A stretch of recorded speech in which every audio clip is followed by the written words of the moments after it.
In recent developments, there has been a great panic in the Kremlin following a series of explosions in Crimea.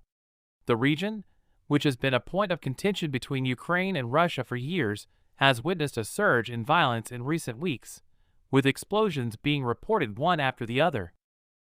The explosions have occurred in various parts of the peninsula, including government buildings, military installations, and residential areas. The Russian authorities have blamed Ukrainian nationalists for the attacks, while Ukraine has denied any involvement. The situation in Crimea has been tense ever since Russia annexed the region from Ukraine in 2014. Since then, pro-Russian separatists have been active in the area, with some even carrying out attacks against the Ukrainian government. The recent series of explosions has raised concerns about the stability of the region and the potential for a wider conflict between Ukraine and Russia. The Ukrainian government has accused Russia of being behind the explosions, claiming that Moscow is trying to destabilize the situation in the region and create a pretext for further military intervention.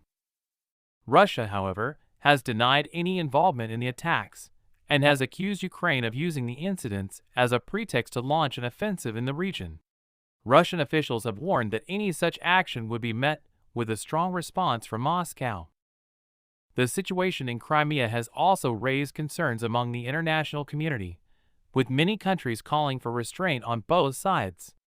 The United States and the European Union have condemned the attacks and urged Russia and Ukraine to engage in dialogue to resolve the conflict peacefully.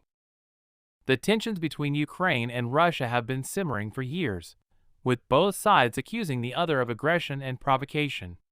The situation in Crimea has only added to the complexity of the conflict, with the region being a flashpoint for violence and instability. The recent series of explosions has further escalated the situation and raised concerns about the potential for a wider conflict. The international community has called for calm and urged both sides to engage in dialogue to resolve the conflict peacefully. It remains to be seen how the situation in Crimea will develop in the coming days and weeks. The tensions between Ukraine and Russia are high, and any further escalation could have serious consequences for the region and beyond. The international community will be closely monitoring this situation and working to prevent any further violence or conflict.